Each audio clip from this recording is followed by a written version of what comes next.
Ngayon, kung i-chase mo siya, do you think it will be easy to make her happy? The only guy that can give security is yung... So, hindi ka pwede mag-rely sa emotions mo. Hey! What's up guys? It's your boy, Suplado Moto. Okay, for today's vlog, let's talk about... Naguguluhan ako sa inyo sa mga comment. Sino ba dapat nag-ahabol? Babae o lalaki? Ikaw Brad, kung may idea ka, anong nature ng babae? At anong nature ng lalaki? Women are what? Looking for security. Women are what? Emotional creatures. Women are what? Dictated by their emotions. Men are what? Rational. Men are what? Logical. Madalas ba isipin ng lalaki yung sex? Yes. What? Ang babae, ano madalas iniisip? Fantasy. Yes? How dare you? So when it comes to attraction, magkaiba ba ang lalaki at babae? Yes, of course. So magkaiba ang hinahanap ng two genders. Hindi kailanman magiging pareho. Ikaw, attracted ka saan? Sa babaeng walang ganong experience.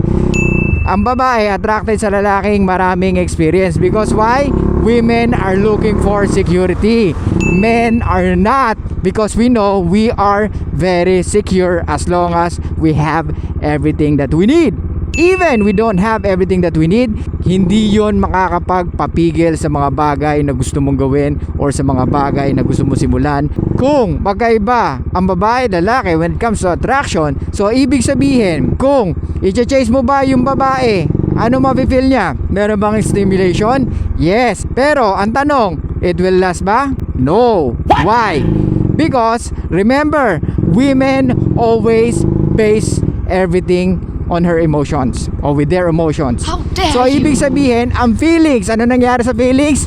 Paiba-iba. Kaya nga minsan tayo mga lalaki, pinasabi tayo sa isang babae, tapos after an hour na-realize mo mali, or na-realize mo sana hindi ko sinabi yun, or sana pinigilan ko yung sarili ko. Tama? Or let's say for example, nakipag-away ka, nasuntok mo yung kaaway mo, pagsisihan mo ba?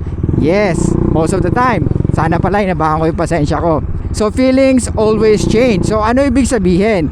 So hindi ka pwede mag-rely sa emotions mo. You need to rely on reality, and you need to rely on what you believe. Okay? Not on how you feel. So bilang lalaki, tatanungin kita ngayon, dapat ba lalaki ang nag-chase sa babae?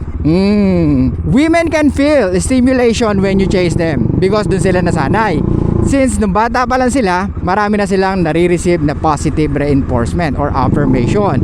However, dahil matagal na nilang nare-receive yung mga ganun, or lagi nilang nare-receive almost every day, they are feel what? Sometimes feel entitled. How dare you? Kaya nga, mas mataas ang standard ng babae. Kasi the more na mas maraming nagsasabi sa kanya kung gaano siya kaganda, kung gaano siya ka-sexy, the more na gusto niya yung lalaking the best.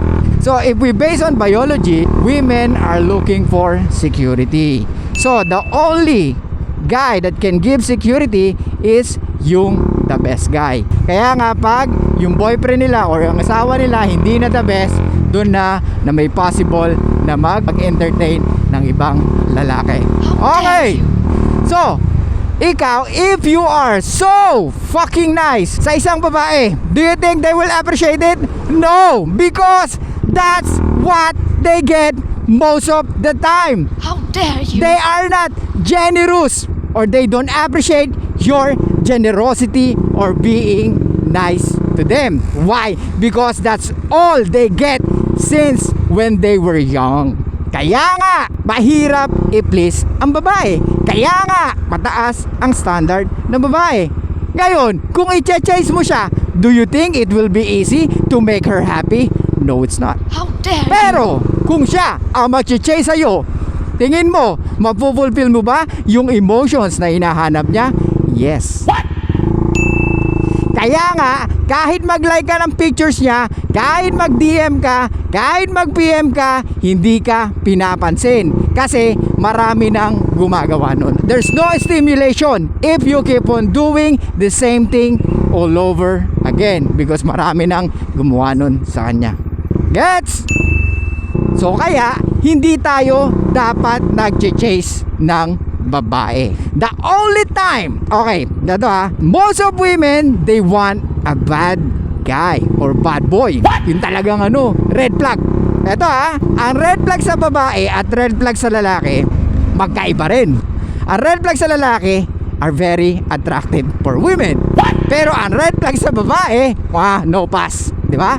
How Pag dare nakita na you. natin, red flag tong babae na to, pass. Pag nakita na natin, entitled tong babae na to, pass. Pag nakita na natin na itong babae na to, combative, pass. Pag itong babae na to, manipulative, pass. Pero pag ang lalaki, red flag, pag nalaman niya na maraming babae na naluloko sa kanya, tumataas ang interest niya sa lalaki. How dare Kaya you. nga kung maraming babae nang naloko sa'yo or marami ka na naging ex-girlfriend na magaganda, expect mo maraming pwedeng maloko sa iyong babae. Lalo na pag nalaman nila yon. Nung unang panahon, walang technology. So paano malalaman ng babae na ikaw ay isang matipuno or ikaw ay isang mahusay na lalaki or ikaw yung the best guy? The only time na malalaman lang nila yon is through what? Chismis. Kaya nga, sino mas chismosa? How dare you. So, nung unang panahon, walang technology, Brad. So, paano nakakarating sa mga kababaihan na ikaw ay the best guy? O ikaw ay magaling mag-hunt, magaling kang magpa-apoy, magaling kang gumawa ng shelter, alam mo kung saan yung safe na lugar. So, the only way na malalaman na ng mga babae yun is through chismis or gossip. So, tatanungin kita ngayon, convinced ka ba na dapat babae ang mag-chase sa lalaki? How dare you. So isipin mo yan. So ladies, tingin nyo, may point ba? Or tama ba na mag-chase kayo if you want a long lasting relationship? Okay, so yun lang guys. Thank you so much. I'll see you guys next time. And bye-bye. Hindi pa ako pinasingit ni Kuya.